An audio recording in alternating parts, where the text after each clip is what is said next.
Welcome to the Big Bets on Campus podcast. This is our Sun Belt preview. We are now through with all of the other four G5. They don't want to be called G5 anymore, but we can throw around group of five verbiage. The last group of five conference here. And as a reminder to our audience, we're hitting every single FBS conference. That means all 10 of them. And the last of which is the SEC, breaking into two separate episodes in the East versus the West. So much to get into. Colin and Stuck will handle that for you. Joined here, Mike Iannello, my partner in crime for the G5 deep dive, and the aforementioned Stucky to handle the Sun Belt, as Pootie Tang's father, Daddy Tang, like to say, never let the ladies get between you and the belt. So let's get into it. Strap on those fun belts. We're going to get into this conference that still is going east and west. So there'll be a champion of each division, and they will meet. A champion, unfortunately, will not be James Madison because they are forbidden for one more year from playing in the conference championship game, which is absolutely ridiculous. They went 8-3 last year. The Dukes are already a major threat in this conference during the regular season. You still can play their win total, so don't fret. But before I get into the odds to win this conference, I'm going to start with you, Stuck. What's your temperature on this conference? How do you feel about the Sun Belt? Yeah, I don't mind. I don't mind the divisions. I usually hate divisions, but don't mind the divisions for this. I think that there's some good teams in each. It's not like you have all the good teams in one division. It is so dumb that JMU cannot make the conference championship for a second straight year.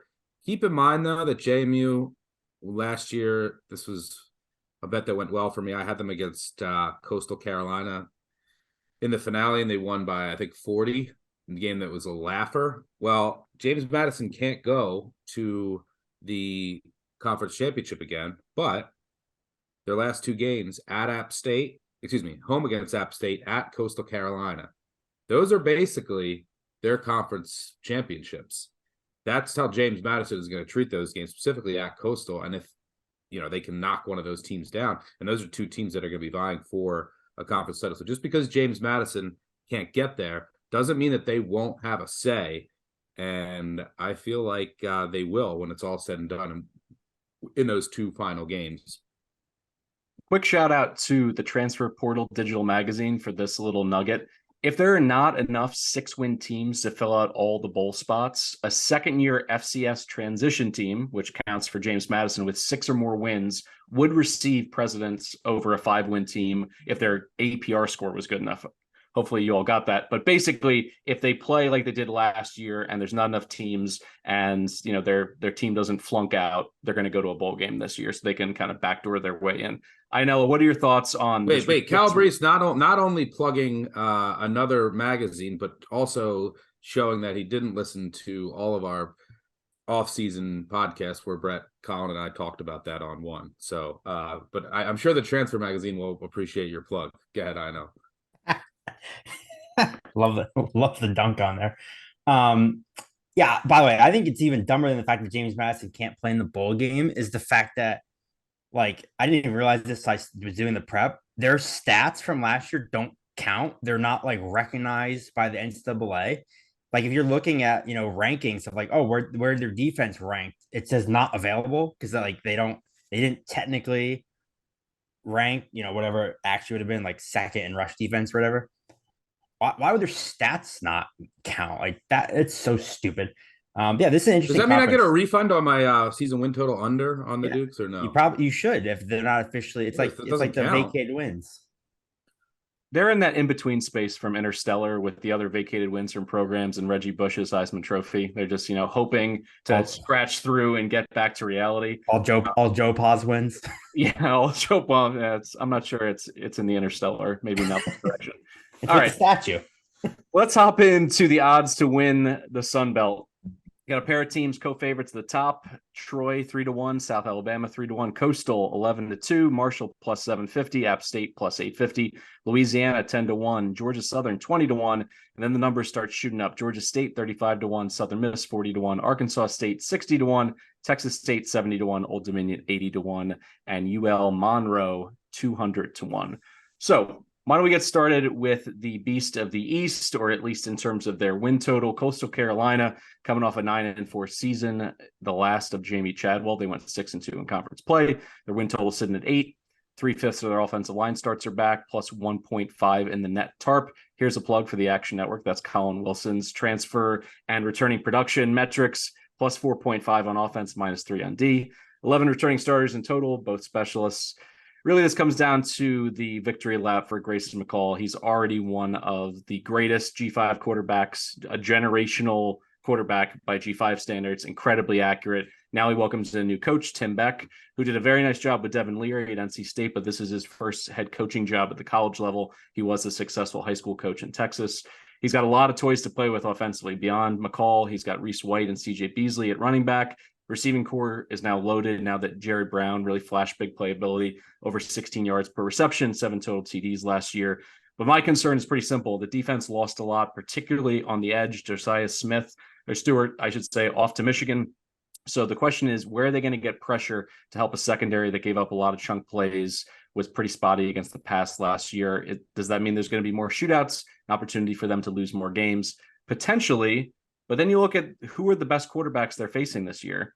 Granger from Georgia State. I mean, UCLA, if you're going to catch him, you want to catch him early. It could be, Dante, the freshman's first start as a collegiate passer. So I don't know. I think some of the issues here with with Coastal Carolina are pretty easy to siphon through when you look at their stats, but who's going to take advantage of it? The schedule, I think, is pretty favorable in the way that it shakes out for them. It's a pass for me. It's also a pass in terms of the value on them at 3-1 to win the Sun Belt. I have my eyes on other teams here. So I'll kick it to you first, INL. What are your thoughts on the Chants? And do you think they're a little bit overvalued now that Jamie Chadwell is at Liberty? No, in fact, I love this over 7.5. I think it's disrespectful to Grayson McCall, who, as you mentioned it, is one of the greatest G5 quarterbacks, we've seen in a long time. Isn't he like the most efficient quarterback in like college football history?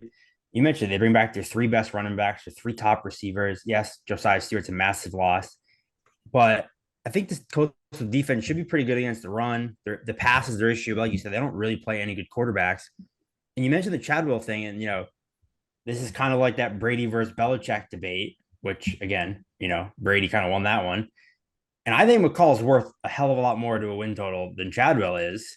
And with McCall under center, they've gone 10-1, 10-1, 8-2.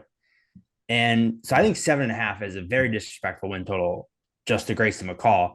And I will say, I hate Tim Beck as a play caller. He used to drive, I bet NC State over every year for like 4 straight years. And Tim Beck drives me bananas.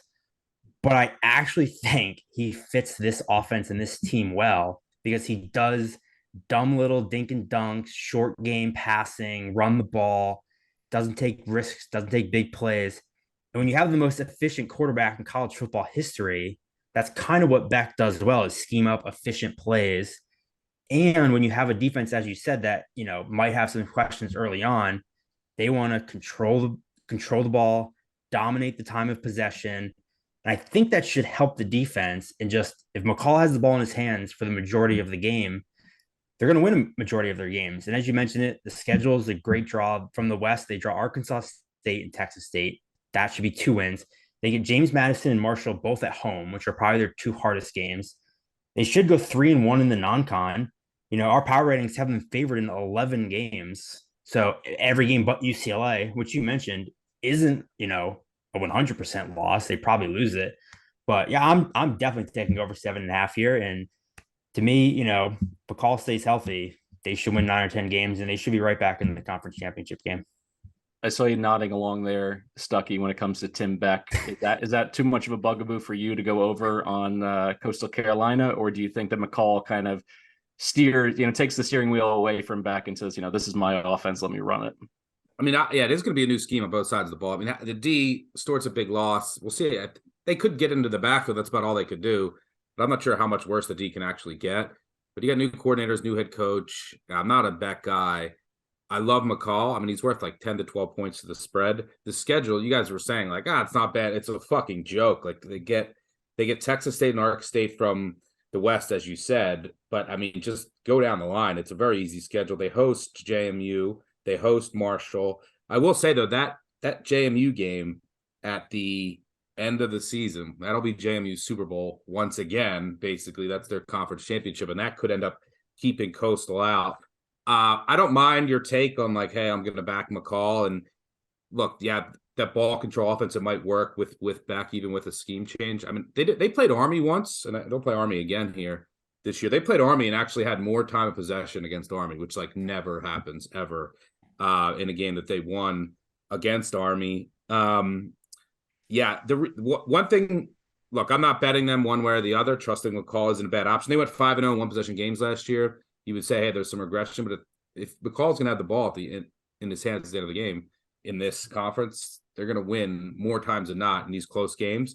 But all this talk about Grayson McCall, number one, what you said, you had this whole spiel I know about Coastal, and you said if he stays healthy. So number one, if he does get hurt. But number two, if he's kind of hurt, and he's like, yeah, we're 5-2. I'm just gonna sit this one out, and I got a draft to worry about. So, like, is he gonna rush to come back if he is hurt? Is he gonna end up sitting out? And then you're down to who Guest, I think, who's horrendous. It's like all of a sudden you're talking about like a 12-point drop off in one game, and then you're like one of the worst teams in the conference. So. I'm not betting them either way. I don't mind going over 7.5 and trusting McCall, but I do think Coastal provides the opportunity for other futures, which we'll talk about shortly. You'll back Brett Gabbert, but you won't back Grayson McCall. Grayson McCall is the favorite to win this division. Brett Gabbert is not. Caveat. All right, let's hop to the Dukes of James Madison. And by the way, the drop-off is not as big, because Smith at least has played. That's true. Guest has like 6 pass attempts and 4 of them are picks. I think that's their backup. They lost to that guy Carpenter used to always come in. He was awful too. Yeah. But I think it's down to Guest is his name anyway. But I think that the risk of losing McCall, or like him not wanting to risk it if he does get hurt, and that defense is going to be a problem, and they're going to be in high-scoring games. I think it provides opportunity to look at other teams in this division or in the West for a potential future, which we'll get to shortly. So JMU, you can't play them to win the conference, but you can play them on their win total, 7.5 for their win total. A bunch of extremes here. 100% of their line starts back, but negative 8.5 in the net tarp, negative 7 on offense alone. That's tied for worst nationally. 11 starters returning, plus their kicker. I mean, what a great FBS debut for Kurt Signetti. They win 8 games. They bring back the same OC and DC, but Todd Centeio is gone, as is Chris Thornton and 4 of their 5 targets. It's probably going to be Jordan McLeod at quarterback, or maybe Alonzo Bennett III. He's more of a dynamic runner. The defense could be really good. I could be talked into it. They have tons of production, plus Travell Mullen comes in from Indiana. I'm interested too. This is a little stat nugget. Bryant Haynes' unit was first overall in FBS in defensive success rate allowed, but dead last in explosive play rate allowed, which is kind of a wild juxtaposition there. Schedule wise, I think they could get on track early. They got Bucknell at Virginia. That's a winnable game. At Troy, who's replacing a lot defensively, and then at Utah State. Could be a 3-1 start. They're going to need it to go over the 7.5 win total, because when you look at the rest of the schedule, home against South Alabama, at Marshall, at Georgia State, home against UConn, at Coastal. Those are, 5 games right there that they potentially could lose, and I wouldn't be shocked if they did. So I'll kick it to you first, Stuck. What are your thoughts on the Dukes after coming out of the gate just screaming hot last year? They had a lot in terms of, smoke and mirrors a little bit in fall camp. They didn't let us know that Centeio was going to be the starter until a few days before the first game. They'll probably do the same this time around. I think it makes it difficult to handicap them early in the season. Do you agree? Yeah, I don't have a great read on JMU. I'm sure over 8.5 plus 110, and I project them at like 8, but I just artificially bumped them because I have a ton of respect for their head coach, who obviously he's just amazing with getting first-time quarterbacks to overperform expectations. I think their depth should be better overall also, because they get a scholarship increase this year, which is one thing that they do benefit from. Last year, I had one of my best college football betting seasons ever with my worst take by far, if you just isolated this, and luckily I had a great season, otherwise people would have remembered this, but they didn't, because I had a good season. I went in when I had JMU under. I loved the JMU under, and I had like a 3-minute rant on how terrible Todd Centeio is and how much of a joke of a quarterback he is.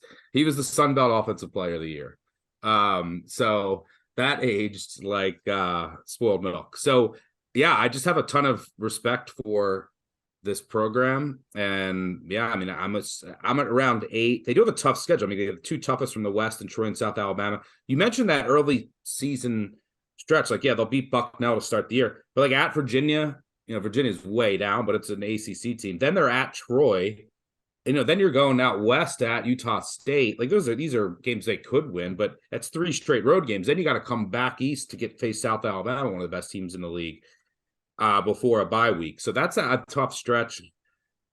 Could decide whether or not they go over or under, the Virginia and Utah State games. It's a pass for me, but I am counting on JMU having their Super Bowls at the end of the year, beating Coastal at Coastal, beating App State the week before that, and opening up the door for some potential long shots. Teaser alert. So pass for me on JMU.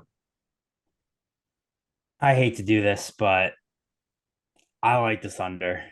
I think last season was so incredible. You mentioned Centeio, and I'm a little nervous to shit all over Jordan McLeod because like you said, I didn't think Centeio was good either. But McLeod's played 23 games at South Florida and Arizona. Didn't look like anything special. Missed all of last season with a broken ankle. I agree with you, Breeze. I think he's a starter. I don't know that he's any good. They lose their top running back, top receiver, tight end. And, I haven't played it yet because I'm one of those people that I don't really like playing unders for teams I don't want to just root against for 5 months. So I don't know that I'll take it. But like 8-3 was such an incredible season for them. And now they have to do even better. And you saw they started 5-0 last year, and a lot of people were down on them. A lot of people didn't think they were going to be very good. I think they kind of caught teams by surprise. They finished 3-3 down the stretch. You guys both said it. The schedule is so much tougher at Virginia, at Troy, at Marshall, at Coastal. They play UConn late. We're all Huskies on this podcast. Bet the under in that game. So I hate to say it, but I do like the under here. I don't see them replicating it. And, we keep mentioning with our Coastal take too, that's James Madison Super Bowl at the last game of the year. Well, now Coastal knows that because they got crushed last year. Like, you don't think Coastal, I bet you Coastal's more ready for that game than the conference title game because, JMU's been talking all offseason that they should have won the conference championship and they should have, been in the title game. I think Coastal wants to shut them up. Also, Grayson McCall didn't play in that game. So if he's in it, I think that's a different game. I think Coastal's now goes into it knowing they're playing in a Super Bowl. So I think that game is going to be a lot more of a toss up. Yeah, I just think the schedule's a lot harder, and I'm going under on James Madison. I don't love it, but I'm doing it. I'll make it a clean sweep. I'm going to go under as well. You guys talked me into it. All right, Marshall, 9-4 last year, 5-3. I didn't bet the under, by the way, for the record, but I would if I had to. But I don't want to be on the record of betting the JMU under again. Okay, I don't hate it. I don't hate it. I know. Matt Mitchell, please remove that from the record, Matt. Thank you. If you want, we can do a special 3-minute rant against McLeod or who's their second? Praise McLeod for 3 minutes. Yes. I'll praise him for 3 minutes so I know I can hit his under. All right, so the Marshall win total, I don't quite get it at 7. I'm over on this one. I'll kind of explain why. They return over 70% of their line starts. They're a run-heavy team. They're negative net 3 in the TARP, but only negative 2 on defense. 11 returning starters, both specialists. It's Rasheen Ali. Like, he's back with a line in front of him that can block. And I understand that the defense lost pieces at every level, but they return enough, plus a lot of big-time P5 transfers from Florida, Wake, A&M. Keyshawn Brown's expected to be a star at linebacker. He comes in from App State. I know Lance Guidry was an absolute superstar at DC, but John Seymour is someone, at least in the coaching ranks, everything I've read about him, he's done a phenomenal job at Valdosta State, phenomenal job as a DC at Montana. And that's kind of the thing with Huff and the staff. It's like he knows how to build, and I think he's doing a really good job, and they play a little bit differently than some of the other G5 teams in that they want to lean on their defense. They want to, play ball control, and they have the halfback to do it. And Cam Prancer, he was thrown in last year because the quarterback play was so bad from Columbia.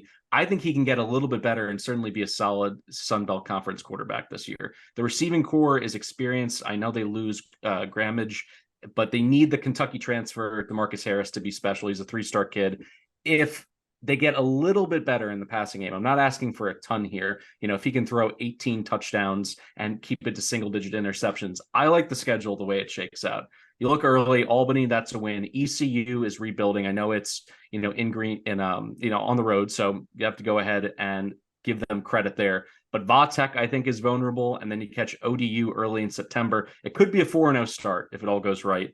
And then Sunbelt play, when I look at their home and away splits, home, Old Dominion, James Madison, Georgia Southern, Arkansas State. That could be a clean sweep there. And on the road, at Georgia State, at Coastal, at App State, at South Alabama. 7 to me doesn't scare me away. I think they win 8 or 9 here. I like the coaching staff. I like Rasheen Ellie. I know it's like you're not supposed to overvalue running backs, but what he was 2 years ago, he was one of the most special running backs in the entire country. So I'm banking on him bouncing back, and I'm going to ride with the Thundering Herd here. What do you think, Stuck?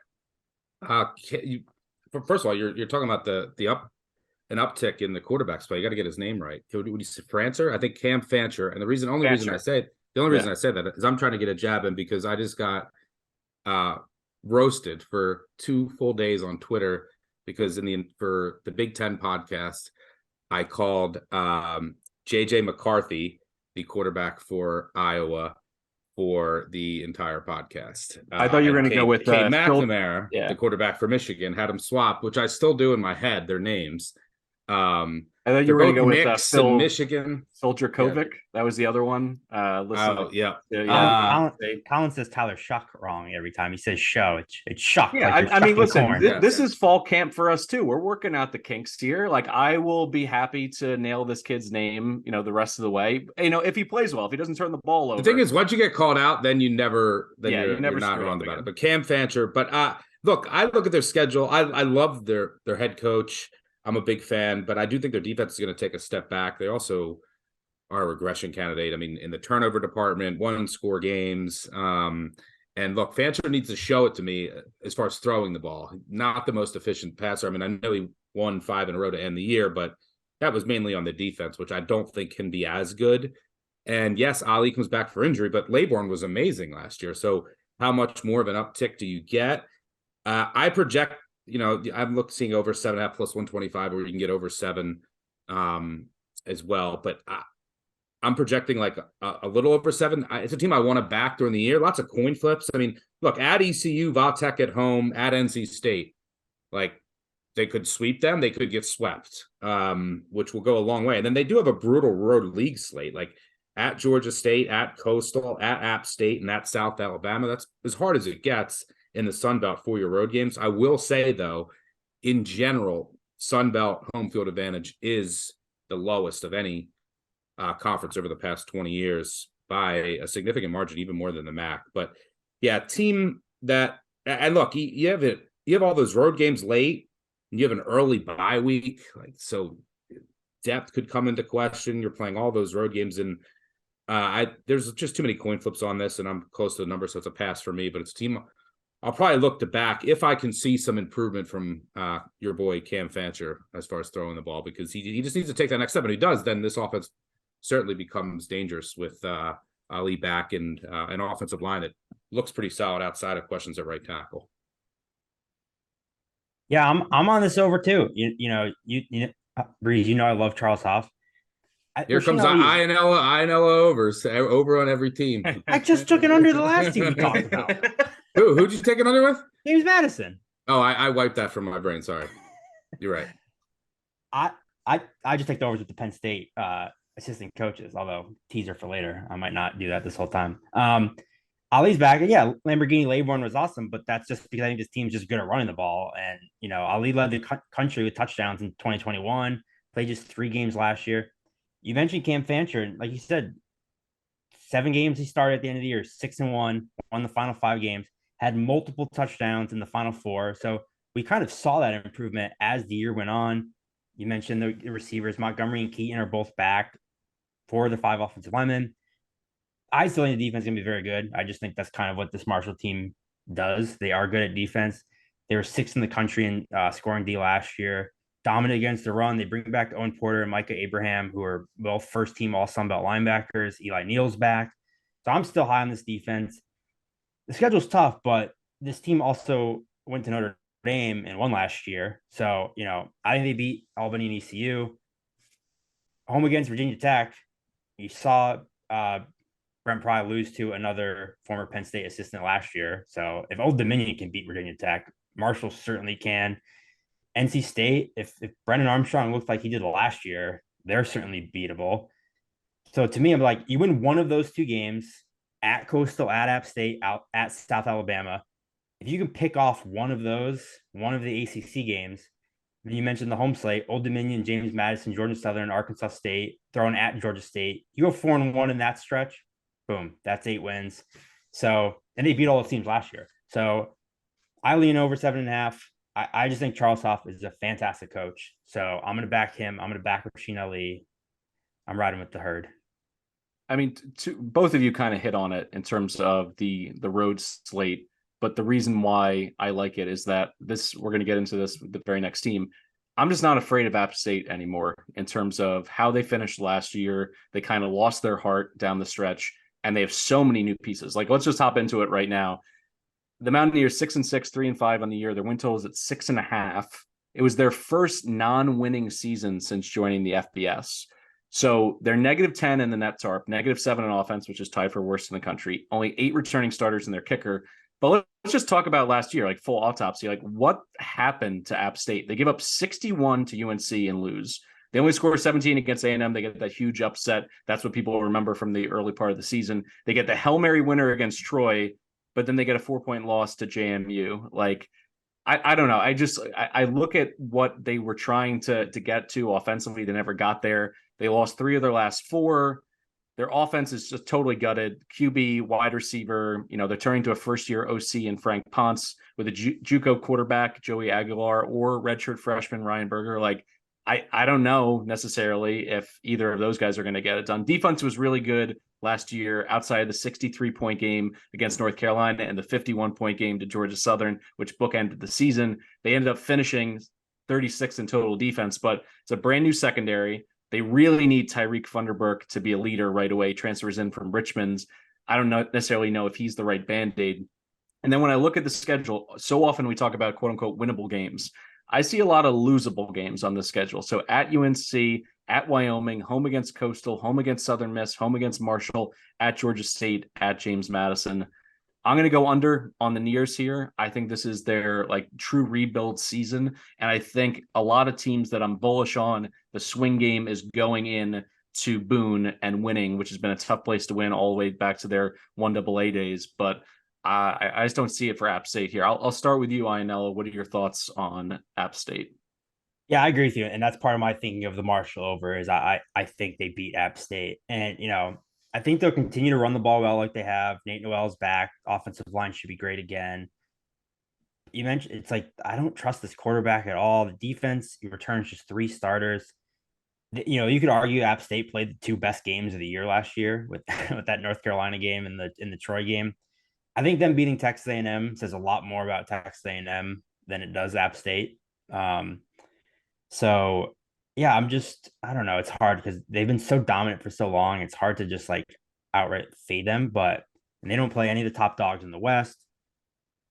I think they probably go bowling again, but with 6.5, I don't think 7 games is a lot. So I'm going to stay away. Their quarterback and defensive questions just have me staying away. I would lean under if I had to play it, but I'll probably pass. What do you think, Stuck?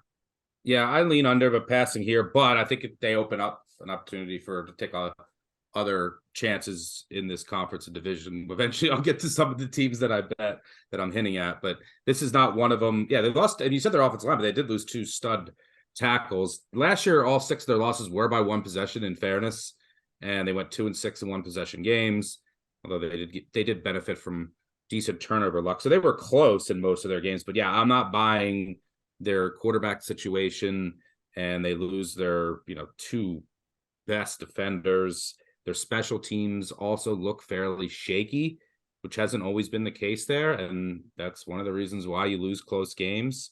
So if I could get an under 7, which you might be able to find out there, I would consider that. But yeah, I have respect for their home field advantage still. and they do avoid Troy and South Alabama from the West. So lean under, don't hate your play. But as of right now, it's a pass for me. This podcast is turning into us making amends for things we said last year, things we did. I'm going to throw it out there for Georgia Southern. I was just piling on Clay Helton, to come in, to totally rework their offense, to have a retread like Kyle Van Treese at quarterback. It wasn't going to work. It kind of worked. They did, they end up with a losing record, but they win 6 games. Their win total set at 6 this year. Less than 50% of their offensive line starts return. -5 in the net tarp, -6 on offense alone, only 10 returning starters. But they got playmakers. I mean, Jalen White's at running back. He nearly went for 1,010 touchdowns last year. Caleb Hood is back, 87 receptions last season. 4 starters on the offensive line. They weren't always on the field at the same time last year, but they have experience. And the big question is, can Davis Brin from Tulsa be Van Treese 2.0? Defensively, it's a brand new secondary, but they got killed last year. I mean, how much worse is it going to get? They were deep in the hundreds in every meaningful metric, 128th in total defense. Brandon Bailey in as their DC, a 28-year-old wonderkin who helped Buffalo generate 26 turnovers last year, which was good for 7th nationally. He also, was helping out in that bowl game, so they just go ahead and grab him. I believe he was a student assistant at Georgia Southern back in the day, so it's a return for him, not that he's all that old. So yeah, I mean, I look at the winnable games here. They got the Citadel, they got UAB early, at Ball State versus UL Monroe, at Texas State versus ODU. Like, that's a lot of winnable games there right off the bat. Where their upsets are needed, they're home against Coastal, they're at James Madison, they're home versus Georgia State, they're at Marshall, they're at App State. Basically, I think this is a situational play for me. There's going to be times when I'm on them. I'm certainly going to be on some of their overs. I have a better feel for what I'm getting offensively. And defensively, let's say they make a huge step forward and get into the 90s in the defensive metrics. I still think these games are going to be played in the 60s and 70s. So yeah, the boys in Statesboro, I think this number's right. They're just an over team for me, so I'm going to hit them as often as I can. I think it's going to be challenging early on in the season, with Citadel and UAB. There's not going to be great opportunities to bet over, but once they get into conference play, I think this is an opportunity to do so. But I want to get your temperature on this team, Ianella. What are your thoughts on Clay Helton in year 2 after showing a lot of promise, scoring a lot of points, and winning 6 games, including beating Nebraska? At Wisconsin could be a fun over. Yeah, I'm bummed because I like Clay Helton. I really like what he did last year. Georgia Southern is a team I bet on quite often last season. And maybe I'm wrong because I wasn't exactly banging the Kyle Van Treese drum going into last year. But I think Davis Brin sucks. So having him at the quarterback is kind of disappointing. Over the last 2 years at Tulsa, he had 35 touchdowns, 24 interceptions, led the whole country in interceptions 2 years ago. I think he stinks. So that makes me a lot more down on Georgia Southern. You mentioned they have decent weapons, but defense. So basically what you're saying is Van Treese was like this mystery box where it's like he was going from a run heavy system to a wide open pass system. Like maybe he would pop, and he did. But what you're saying is you already know that Davis Brin is not the guy because he's been given an opportunity to throw the ball a lot. And he just throws the other team a lot. Yeah, like Van Treese was like the game manager that they suddenly let sling it, where like Davis Brin slings it to the wrong team. So him slinging it more is terrifying. And you mentioned that, the defense was a mess last year at times. New DC, lose 8 of their top 10 tacklers. So they got torched by the run last year. I don't think it'll be much better this year. The schedule, you mentioned it, they do have winnable games. So I just think 6.5 is too high. I may have considered 5.5, but with Brin at quarterback, I think 6.5 is too high. So they're stay away from me. I probably would lean under, but I don't know. Because I do like what they're doing on offense. It's just, I don't like Brin. Seems like Ianello's doing your dirty work this year, Stuckey. If you also think that Davis Brin sucks, just blink twice. We don't have to lay down any audio tracks here. What are your thoughts on Georgia Southern and Statesboro this fall? I'm going complete oppo. By the way, Kyle Van Treese, excuse me, Kyle Van Treese was the Buffalo punter in 2019. and look what he did in that offense. He really was. Yeah, I think he had an 81-yard punt at some point. But and look what he did with that offense last year. The offense is going to be awesome. I actually like Davis Brin.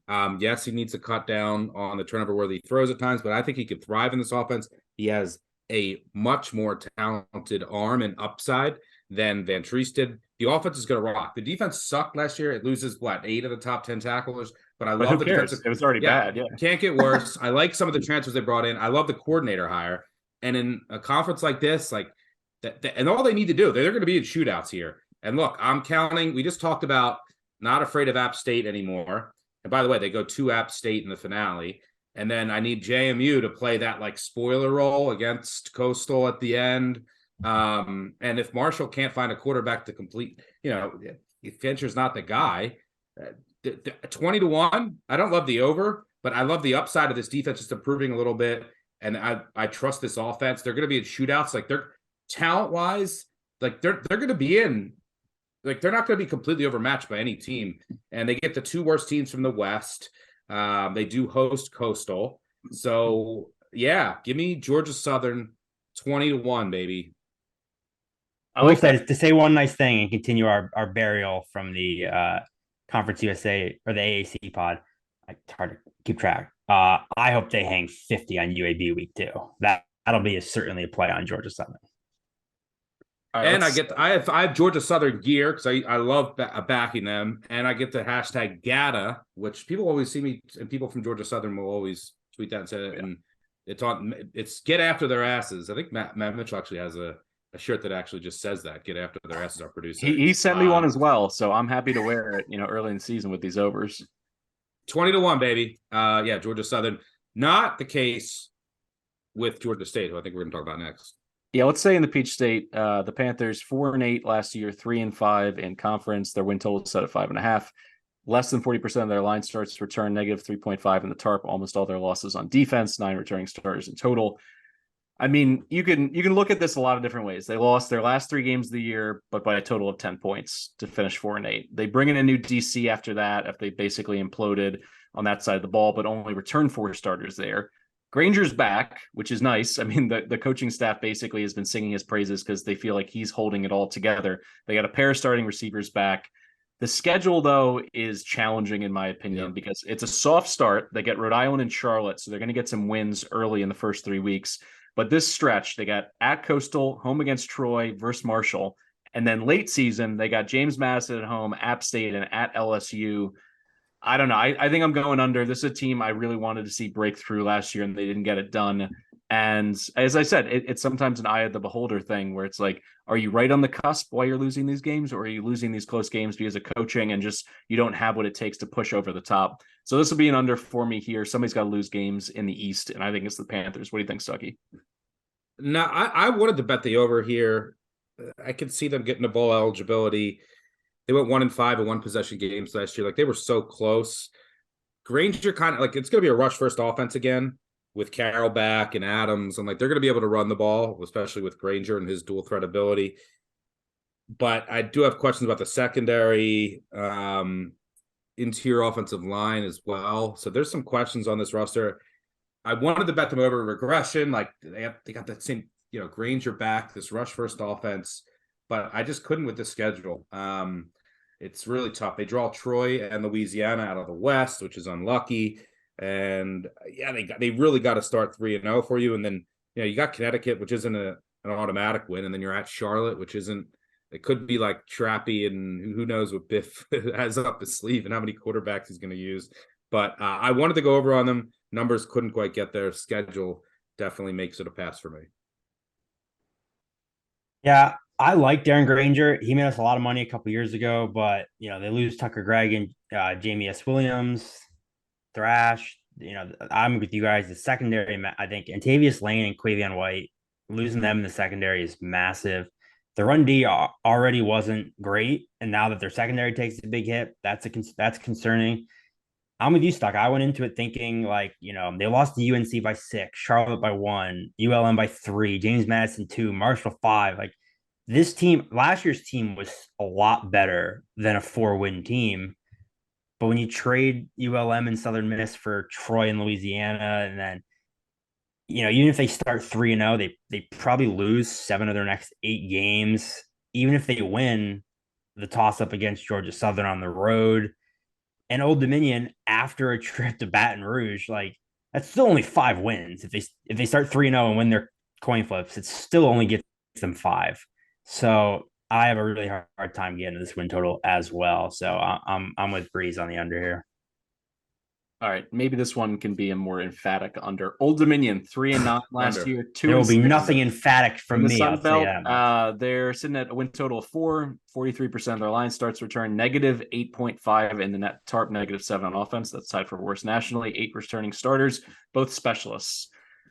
The Monarchs come in on a 6-game losing streak in which they got outscored 77 to 174 to end the season. Their defense is really bad, and they didn't make a change at coordinator, which is what I'm looking for there. I'm like, did you get, a new style, some new blood in the building, and did you do it in the transfer portal? They kind of did, but then you look at the guys that got, players essentially that weren't playing at UNC, Duke, and Temple. I'm not overwhelmed with that. Jason Henderson is phenomenal, led the country in tackles last year with 186. He'll be a tackling machine again, but I think their defense will be, bottom 15 in all the country. Their offense also not very good. They bring in a new OC and Kevin Decker. He's going to run kind of like a Tennessee-esque kind of offense, but they got limited options at quarterback in terms of experience. The receiving core, loses Allie Jennings to Virginia Tech. He was their big play guy. The best thing I heard from their spring practice was Kadarius Callaway at running back. He was a big-time recruit in the state of Mississippi. He switched from DB to running back. He played at EMCC, which was the Last Chance U from Netflix. He could be good, but the rest of this offense, I think it's a lot of new faces. And, if you watch them a lot last year, Allie Jennings, really in the last 2 years, he bailed them out with the big plays, and he helped them, upset Virginia Tech with big plays down the stretch. The opening of the schedule at Va Tech, Louisiana, and Wake at home, it's not great. And they also draw Liberty in the non-con late in the season on the road.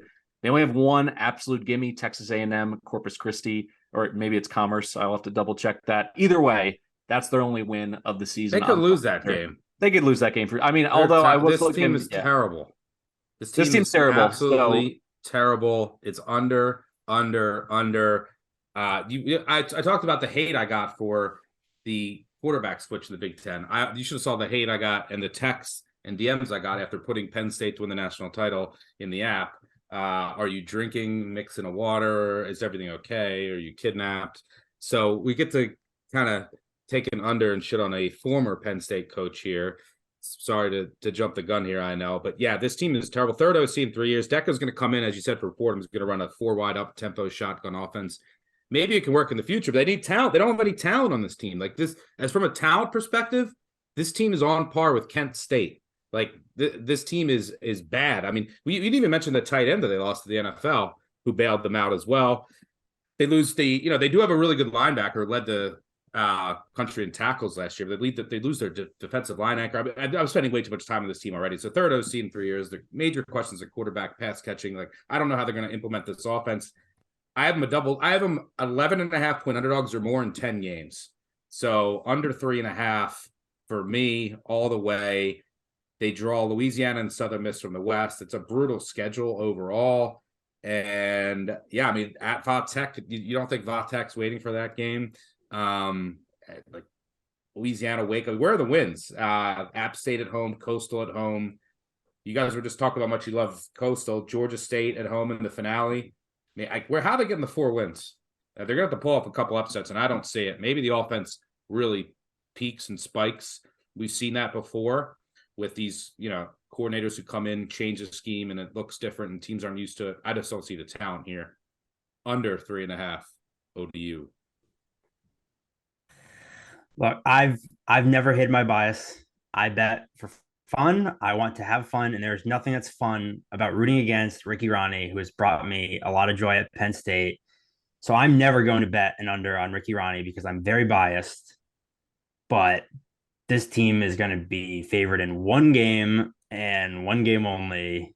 I have them dogs to Commerce. I'm kidding, but I should. I don't even have a rating for whoever Texan Commerce is. So I will be rooting from afar for Ricky Ronnie to pick up at least a second win at some point, but I have a hard time thinking it will actually come. All right, let's switch from this negativity and all the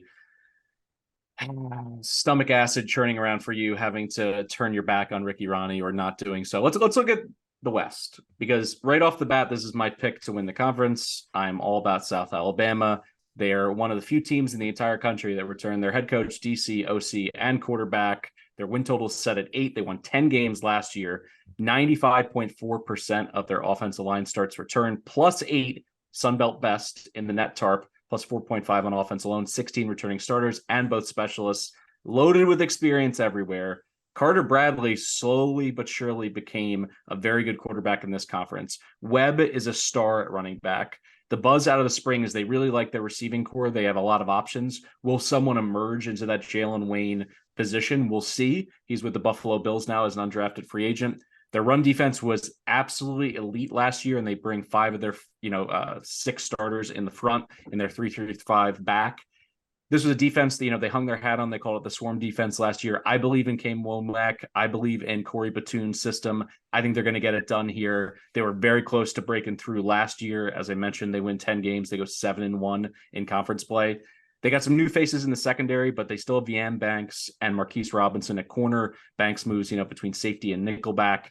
The schedule is rocky, in terms of a team that I'm this high on, because their road games are really challenging. They go to Tulane in the opener. I'm going to play them. I believe in them, so I'm going to put my money where my mouth is. I think they're a 7 or 8 point underdog there. I'm going to play them on the money line. They're at Oklahoma State. They're at JMU. They're at Troy. As I said, it's difficult. I could see them winning 1, 2, maybe 3. They're certainly not sweeping it. So in terms of them being like a New Year's 6 bowl participant, could be difficult if they go 2-2 in that stretch. But they avoid Coastal in the crossover, and they get Marshall at home. So all things being equal, based on how much experience they have, I'm going to take them 3-1 and over on their win total. Stuck, I'll pitch to you here first. Are you on the Jags? And how good do you think they were last year? Do you think it was a little bit of smoke and mirrors, or do you think that Carter Bradley really did take that step forward offensively? No, I've always liked Bradley, and I love Womack, so I'm a huge fan. This is a super experienced team. I love their aggressive swarm. You didn't even mention that their tight ends are strong at tight end, and Applewhite, heavy 2 tight end scheme guy, so that's important. They did go 5-2 one possession games, fairly, but they just have a ton of experience. I like this team. That the one corner spot is a question on defense, but having said all that, yeah, the road schedule is tough. I probably will be on them at Tulane as well. And I just think they're priced properly to win this conference at right around 3-1, which is right around where Troy is. And they have to go to Troy. And then you mentioned it. They also go to Tulane, to Oklahoma State, and to JMU. They also go to Texas State in the finale. We'll talk about Texas State, but that's a complete rebuild. Interesting offense, but you don't want to face those teams on the road in the finale, right? You'd rather have them early on. So maybe that game is a little scrappy. So yeah, it's a pass for me, but I don't mind backing them. I think I like them a little bit more than Troy, but when it comes to the Sun Belt, I like a little juicier prices. So I'm passing on South Alabama, who I want to back Womack when possible. So, but I'm passing preseason. How about you? I know. I'm with you, Breeze. We will be jagging off together all year long because I'm also riding South Alabama to win the conference. I like Kane Womack a lot. I love what he does. You mentioned it, Stock. I was going to throw that into that. Their tight end room is loaded. So even losing Jalen Wayne, I think their passing offense will still be great. Carter Bradley does need to cut down on the turnovers a little bit, but Webb is sick. So I'm pretty high in this offense again. I think they'll be really good.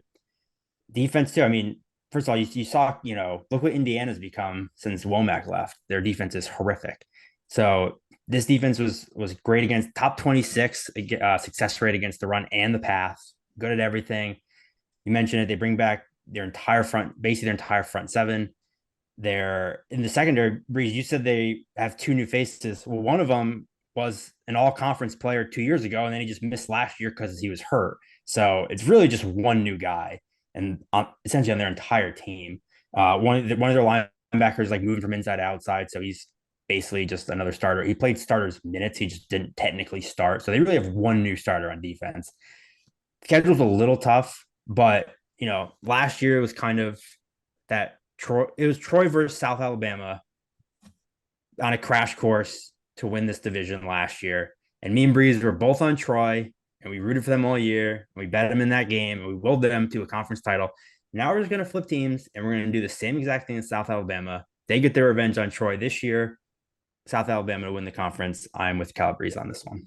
I'm just going to wait and bet South Alabama against Troy. That's what I'm doing.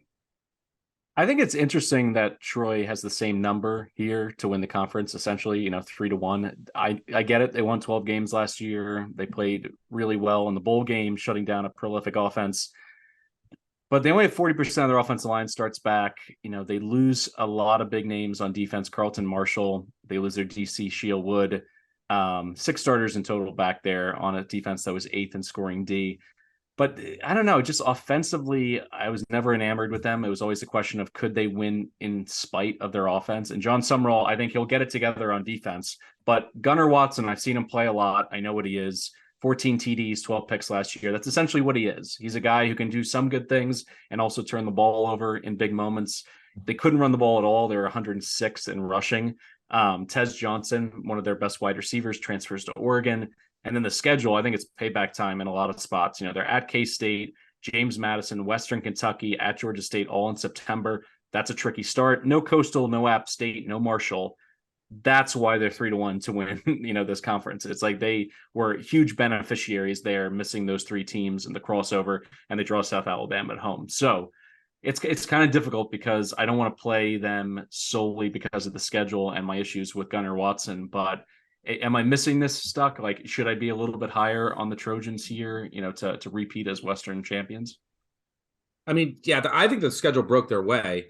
I mean, their road league games are Georgia State, Texas State, ULM, and Southern Miss, and they get to host South Alabama. So that's pretty damn beneficial. And they are one of 2 teams in the country that have won 10-plus games in a row that have come into the season. That's Georgia and Troy. They did go 6-1 in one-possession games. And look, Cholo's a big loss to the defensive line. Their defense is still going to be really good, like really good. Last year, they ranked 8th in takeaways. I'm not sure they're going to be as good, but they held teams to 3.5 points per fourth quarter. Like, this team just knew how to shut teams down, but their offense is still going to be fairly limited. Vidal is good, and he's going to have a good year, but I'm looking to fade them. I lean under here. Might end up playing their under, but I think I'd rather just wait to play South Alabama against them and then look for some longer shots in this division to take a shot on, because I do think that they're vulnerable. I would agree. It's under nothing with Troy this year. I do think they take a slight step back. What do you think, Ainello, about fading them in September, but then maybe hopping back on the bandwagon because of their favorable Sun Belt schedule? Yeah, that's why I'm kind of torn because I still like this team. Like I agree. I think their defense is still nasty. They bring back Roddy Stewart and Del Pettis in the secondary. They lose obviously Carlton Marshall, but they do still have pretty good depth at linebacker. TJ Jackson's back. Yeah, Gunnar Watson is another one that needs to cut down on the turnovers. They lose 2 huge pieces on the offensive line to the NFL, Stidham and Andrews. So those are big losses. Anytime a G5 team turns 2 linemen into NFL players, that I don't remember if they both got drafted or not, but both players, like, that's tough. It's just, the schedule's easy. So to me, picking South Alabama to win the conference is like kind of like a money line future in that game. At least that's why that game was 10-6 last year. So you play that game again, I still like my chance. Like you said, the upside of Troy's offense is still going to be capped, but their defense is still dominant. But everything kind of broke their way last year. It's just hard to do that again in this sport. So when I look at the schedule, I still think this team should win 9 games. And so I don't know, gun to head, I'd probably lean over, but because I'm higher on South Alabama, I'm just going to stay away, hope South Alabama beats them and wins the conference. I'm also slightly worried about their special teams this year, and that's really important on a team that wants to like grind you down and win 20-17. And one of the reasons why, with a good defense and good special teams, they play like the old Steelers Ravens way, right? Like they're not going to wow you offensively, but their defense, special teams. So yeah, some of those one possession games could flip the other way.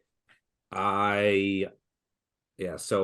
I think the win totals, look, basically everything we're saying, lean under, you lead over, kind of think we're set, the market's set right here, and we think South Alabama is just a little step ahead, and maybe there's an opportunity to take some flyers and long shots elsewhere.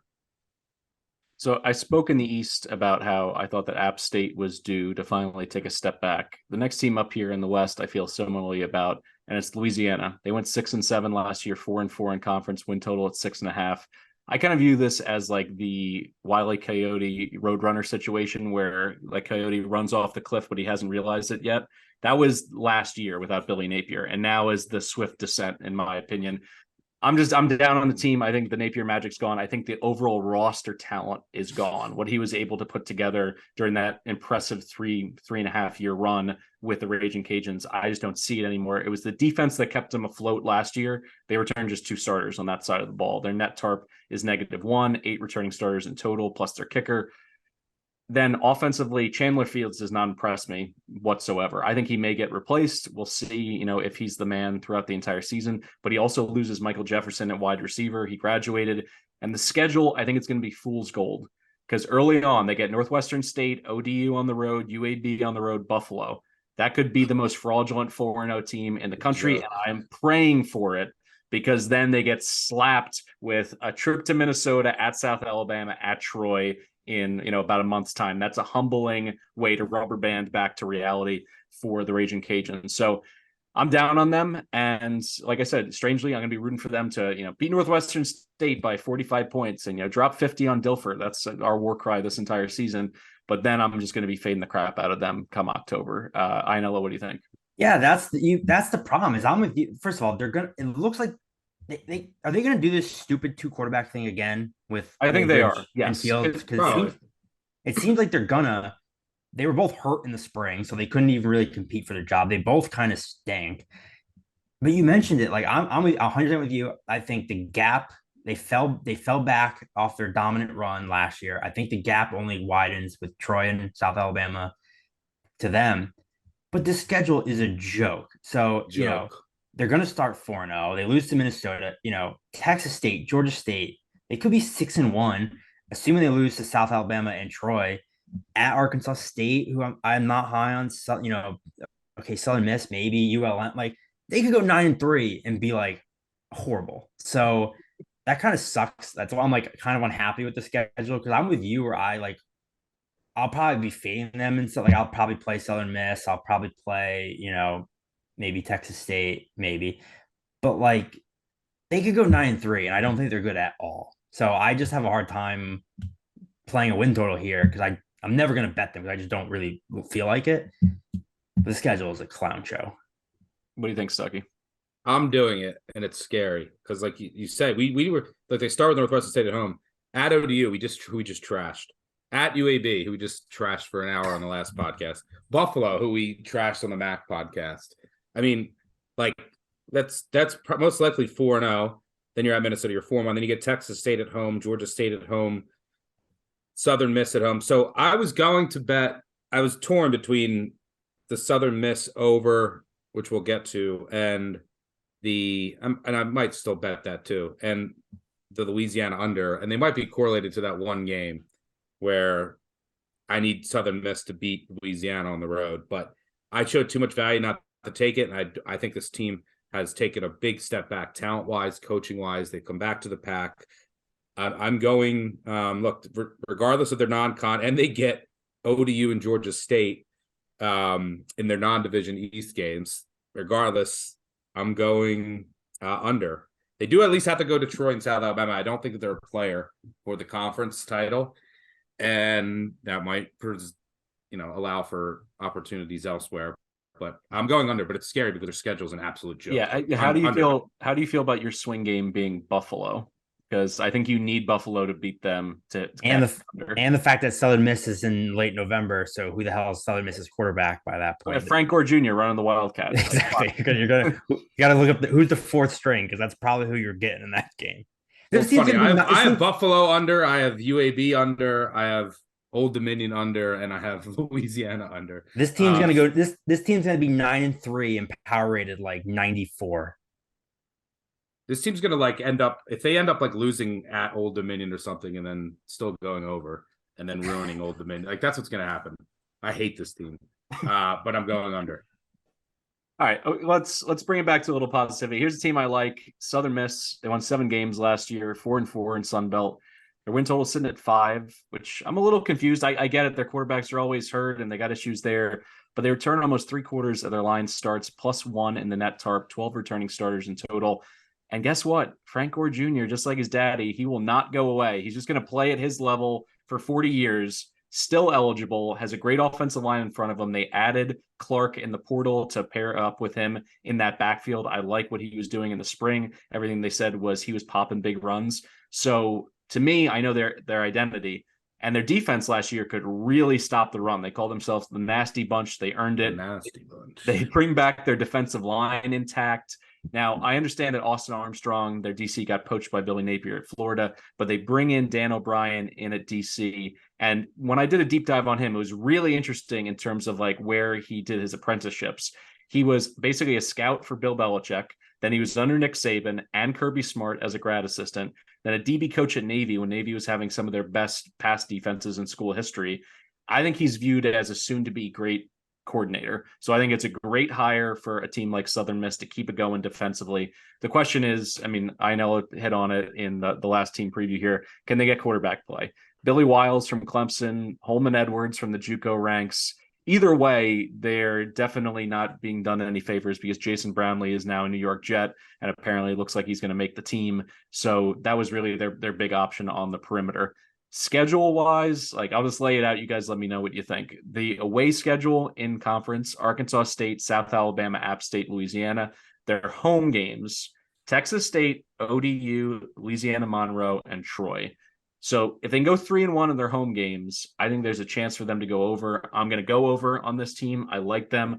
I'm just hoping that they get some injury luck and they get some consistency at quarterback just to keep teams honest, because Frank Gore Jr., if he plays the whole year, is probably going to run for 1,500 yards and 15 or 20 TDs with this offensive line.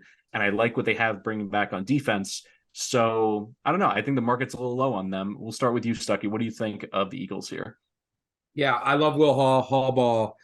They do have some concerning losses on defense. I mean, their starting corners are gone, and Brooks and Scott, and you lose your safety shorts or leading tackle. I mean, Stanley's back at safety, who's a stud. I like their defensive front. Linebacker, I think, is going to be okay. I like a lot of the Power 5 transfers they brought in over the past couple of years. So I think that they're going to be bigger. Speaking of big, like their offensive line, I think is average 325. So I think they'll be better there. They're more experienced. Their quarterback play can't get any worse. It'll be the best it's been, I think, for the past couple of years. And they've been winning without a quarterback, like literally without a quarterback. So I think there's only upside there. I trust Hall and this defense, which will still be really good at getting into the backfield. And Gore, I trust them to get the ball eligibility. I like the over, and I'll probably sprinkle on 40-1 on just the upside that they finally found a quarterback. Let's do it. I think Colin did that last year too. I'm sprinkling.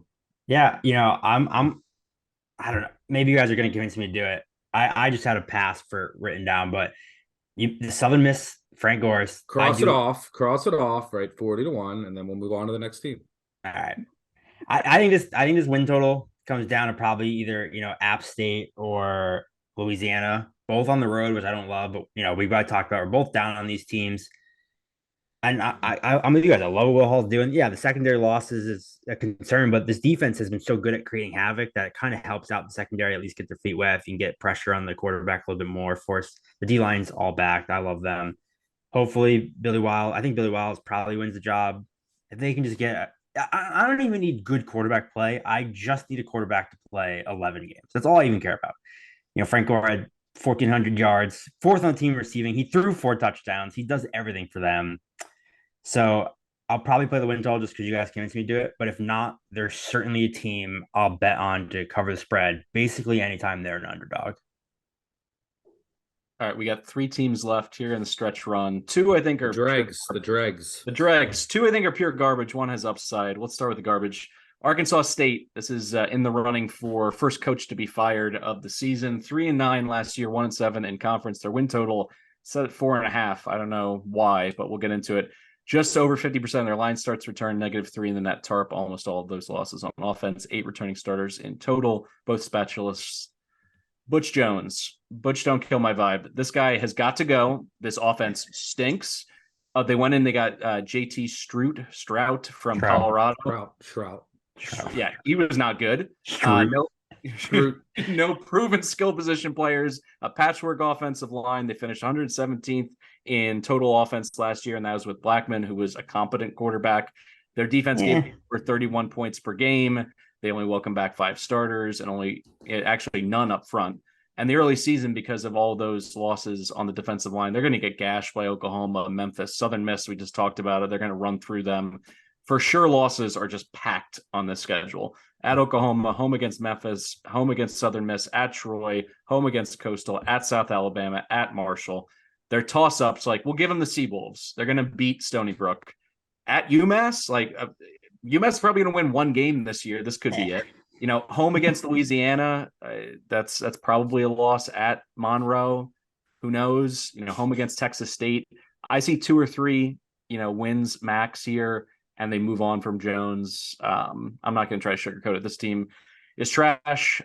He's proven that he is not some kind of offensive savant and get it turned around. And that was with a higher end quarterback. We're going to throw that in quotes. This year, it's just going to be a disaster from the get-go. What do you think, Ianella? Yeah, people forget there was a time when they won 5 conference titles in 6 years, from 2011 to 2016, with 4 different coaches. Like, this team, this was the dominant team in this conference. And, the one kind of upside is they have had the conference's best recruiting class in the last 2 years. So, maybe they keep him around just because of that. But I'm with you. I think the defense was horrible last year and it's going to be horrible again. Finishing drives and giving up big plays are the 2 weaknesses. And it's kind of the 2 things you don't want to do. So maybe they'll be back soon because they're recruiting well, but it's not going to be this year. And I think 4 wins is a lot more likely than 5.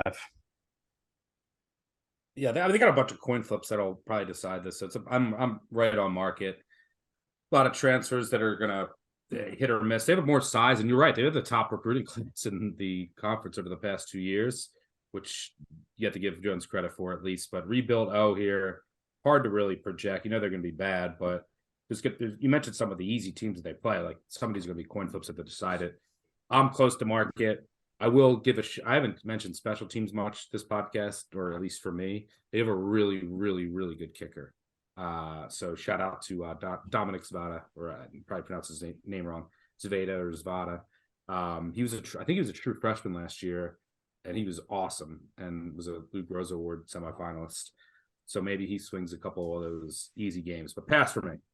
Just a shout out to our Groza voter here on the podcast. I know that you get to throw your hat in the ring for who wins that award. So that's pretty cool. All right. We're going to turn to Texas State, a team I'm a little bit higher on. It's going to take time. This is probably a year 0 situation. They went 4-8 last year, 2-6, but all of last year doesn't really matter because it's a brand new system. Their win total set at 4.5. They only return a quarter of their O-line starts, -10 in the net tarp, losses all over the place, only 7 returning starters. But here's the headline: G.J. Kinney time. He led Incarnate Word to absolute insane heights for that program in terms of making it to the FCS semifinals, top scoring offense in the FCS. His quarterback, Lindsey Scott, accounted for 71 touchdowns last year. He wins the FCS Heisman, which is the Walter Payton Award. And now he's got 2, former Power 5 conference quarterbacks, Malik Hornsby from Arkansas, TJ Finley from LSU and Auburn, competing for the job. It's probably going to be Hornsby. He's somebody, if you watch any Arkansas football when he got in there, he had the potential to be electrifying. We'll see if he can put it together. Calvin Hill at running back, Ashton Hawkins, Bo Corrales, Joey Hobart comes in from Utah Tech. He did a ton at the FCS level last year, so a deep skill position room at wide receiver. Can the offensive line hold up? They, as I mentioned, they only have a quarter of their line starts returning. They get 1 5-star kid from Oklahoma and a slew of Incarnate Word linemen come with, Kinney. Jonathan Patke, their DC, is like a Manny Diaz protege. He wants to go for insane havoc, disruption. They know that they can't hold up, just horses versus horses. They got to force turnovers. So they're going to gamble. They're going to blitz. They're going to try to be disruptive with PBUs. It's probably not going to take early on. They're going to play fast. And this year, this is something we talked about in one of the preseason shows with the new clock rules, not stopping on first downs until the last 2 minutes of each half. There's going to be fewer possessions and fewer points, as an aggregate for all college football. But this team's going to play really fast. That's why one of my top plays in week 1 is over in that Baylor game. They could give up 56 points to Baylor. And this offense, I think they'll hit some big plays just because of the way it's structured and the talent that they have a quarterback and on the perimeter. So it's an over team for me early, not an over on the win total. I think this is getting ahead of themselves at 4.5, but they're going to be tricky. And certainly, Stuck, you brought it up. You want to play them early in the season, not late when they start to gel a little bit, because they could be a thorn in the side of some teams vying for a conference championship. What do you think about GJ Kinney? Did you watch any Incarnate Word last year, Stuck? Yeah, I did. I watched Incarnate Word against who was the first time I watched them? When they beat Nevada, that Nevada team who I fucking hated, and they put up 55 on Nevada. And they averaged like 55 for the year. An unbelievable offense. Brand new team. They signed 33 players before spring, 26 transfers. I mean, so like you could have 3 Incarnate Word transfers on the offensive line starting. I mean, even if you go to the secondary, yeah, they have both starting cornerbacks back, but they're both listed behind transfers from Oklahoma and Washington State. Like, this is a brand new team. I think you can find like 75 to 1. You want to have fun with some couch change, just as a have fun. What you're betting on is that they're Western Kentucky. Is basically what you're betting on. Now they don't have Bailey Zappi, the quarterback. Zappi ain't walking through that door.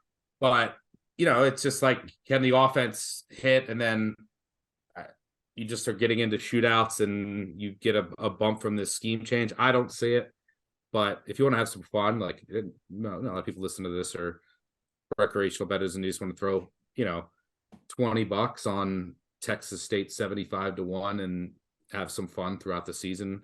That's why not. I'll be looking to play them throughout the year. I'm a big fan of Kinney, and I think it's going to work.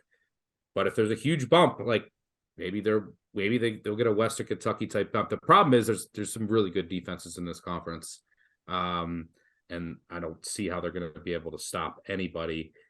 But I do like some of their talent, their depth in the secondary. I will say that. So it's a pass for me, but they're definitely an intriguing team. Also, try to say GJ Kinney 10 times fast. I know that you're trying to if you're listening at home. But Mike, what are your thoughts? First off, $20 is your couch change. I need to come over and crash on your couch. I'll tell you what, I would love a visual of when Texas State fired the entire Spivatal family. Do you think they all got in the same car and drove off together like a big RV? Just drove, I don't know where they're from. Just drove across the country all together. They got picked up in a bus that Colin was driving. Colin personally escorted them away. They definitely didn't get picked up by any Texas high school coach, because they just basically stopped recruiting high schoolers, and all the coaches were pissed about it. Like, he went 95% JUCO and transfer portal guys. So yeah, you think did the mom just pick up her husband and 2 kids in the Clark Griswold station wagon and drive off to Wally World? I'm a little iffy on the failed SEC quarterbacks. Like you said, it's probably Hornsby. Whoa. I wouldn't call Malik Hornsby a failed SEC quarterback. He wasn't going to play over Jefferson. Jefferson is arguably the best quarterback in the SEC coming into this year. So you watch your mouth talking about Malik Hornsby. Come on now. All right. Did TJ Finley failed SEC Sure. Yeah, you can absolutely call him a failed quarterback. That's fine. Yeah, Saki mentioned it. I like the pieces they brought in the secondary, but it probably takes some time to gel. So there's just a ton of questions here. They're probably only favored in 3 games. Georgia Southern and Arkansas State are probably toss-ups, but they kind of need to win all of those to go over.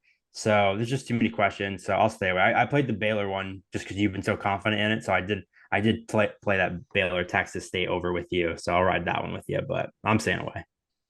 All right, let's finish up here with the Warhawks in Louisiana. Monroe 4-8 as well last year, 3-5 in conference. Their win total is set bottom of the barrel by Sun Belt Conference standards at 3.5. 80% of their line starts return. That's the only nice thing to say here. They're -2 in the net start, but -7 on offense, tied for worst in offensive losses in the FBS, 8 returning starters in total.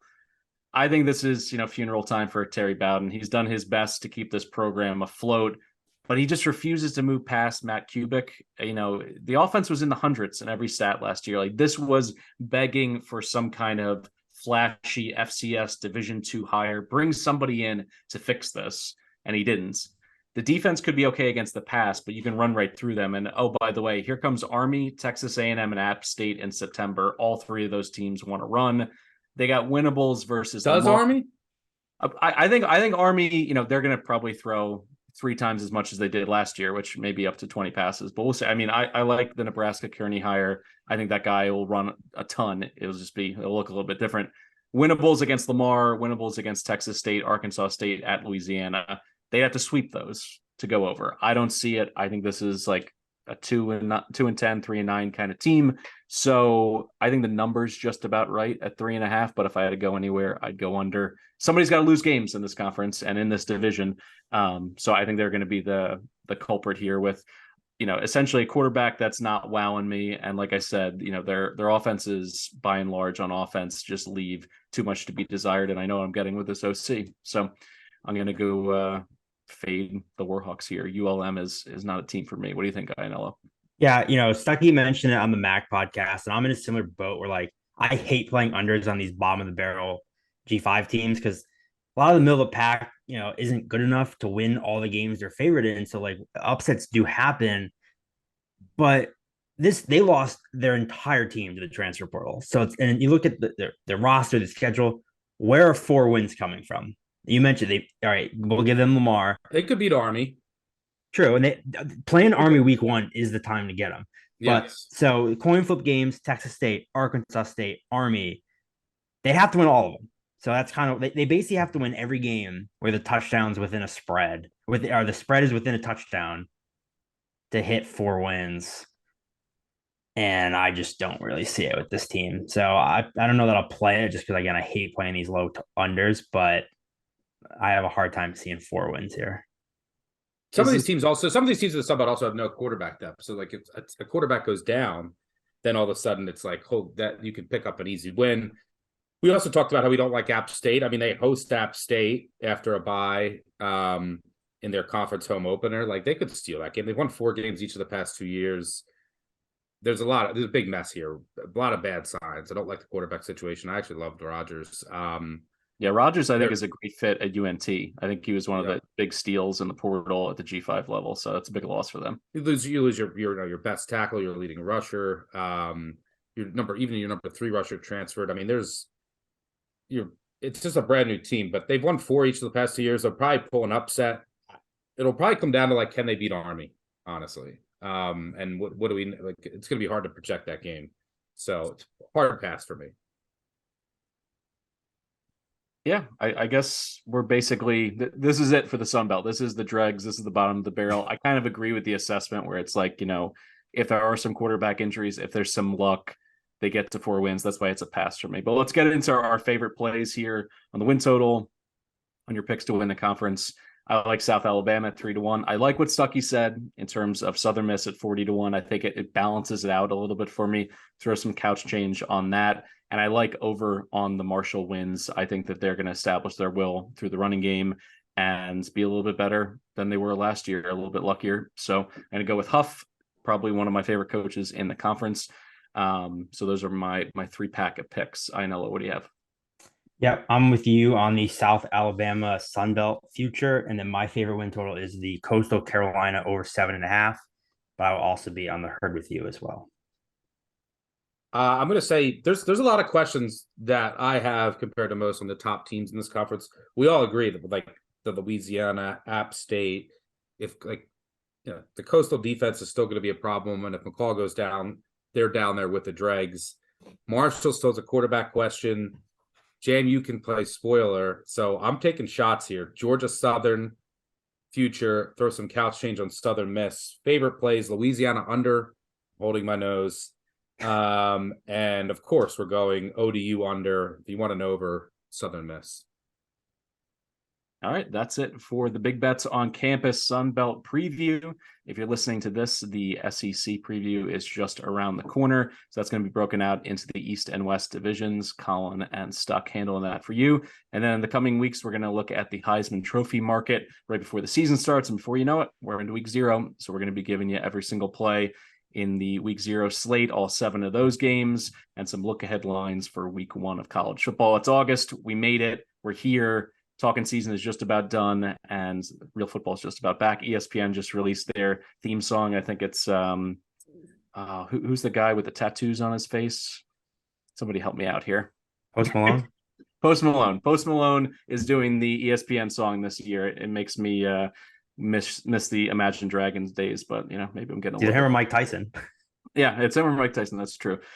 So yeah, the college football commercials are flying, and it'll be here before you know Do you have it. any final last plugs for Transfer Portal Magazine, Mike? I don't, but in terms of throwing it out there for Colin Wilson building the net tarp, thank you so much, Colin. I don't know if listeners know this. He actually does work for the Action Network. So be sure to download the award-winning Action Network app, track all of our picks. Thanks a lot. And remember, subscribe, like, unsubscribe, subscribe again, tell a friend, tell an enemy. You know how we do here on BBOC. Thanks for listening.